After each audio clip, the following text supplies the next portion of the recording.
always live. ABC 7 News starts right now. It's a shame. San Francisco is such a dog-friendly city. People love dogs so much. Such a horrible end, but it's even worse if we just don't know what happened. A sudden, deadly attack in the city named after the patron saint of animals. This family says they are utterly heartbroken by what happened to their pet, and tonight, unsure of what to do now.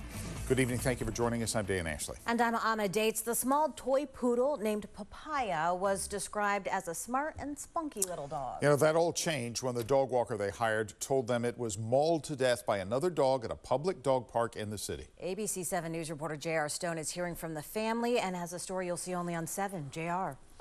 Dan, the dog owner and her mother spoke with me because they are hopeful that someone out there knows something. They can't believe that an owner would knowingly leave after their dog did something so violent to another dog. Sadly, this is one of the last videos ever taken of Papaya, a nearly 4-year-old toy poodle mauled to death by another dog in San Francisco on Tuesday. She was like everybody's friend. She loved everybody. Like, she woke up to her stupid little Barbie theme song, and it was like Papaya's world. And like, to have her life end in such a tragic way, I think is like everyone knows their dog's gonna die. Everyone knows they're gonna, that's gonna be a moment for them. But it's like not this way, and not for this kind of dog. Olga Teretz was Papaya's owner, mother, you name it. She says the dog walker she hired picked up Papaya at 11:13 a.m. Tuesday. 2 hours later, she had received word that Papaya was in critical condition at the vet's office, where they unsuccessfully tried to save her. Olga says the dog walker told her they were at Alamany Boulevard Dog Park in San Francisco when another dog attacked Papaya. The dog walker told Olga she didn't get pictures, video, or a great description, only saying the dog that attacked was big and shepherd-looking, but maybe a mix.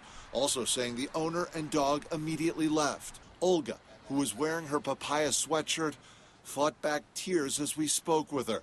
She's hoping that someone out there saw something that can help them find the dog in question. And I see her in the hospital, and it's just like it's so hard to believe. I walked inside my house and all her things are there, and she's not. And I literally have dog food toys coming for her on Friday.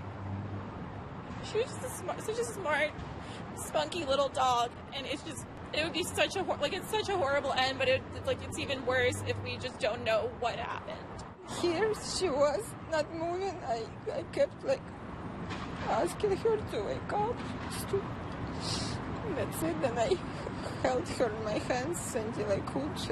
She was motionless on that table. But motionless, she was like a baby. Olga and her mother, Katerina, were determined to get to the bottom of what happened. They filed a police statement and were waiting on an officer to file a report when we spoke with them. They say what happened wasn't right and are hopeful the person involved here will have a change of heart. Olga tells me that if this was just an accident, but the owner had stuck around, she would certainly have more empathy and compassion. But to think that they just left is just upsetting. She's concerned that this dog, if this dog did this once, who's to say they wouldn't do it again to another dog or even a small child? And that is the concern, and that's why she's hopeful that someone comes forward here. Just awful. What a sweet little dog. Just a terrible thing.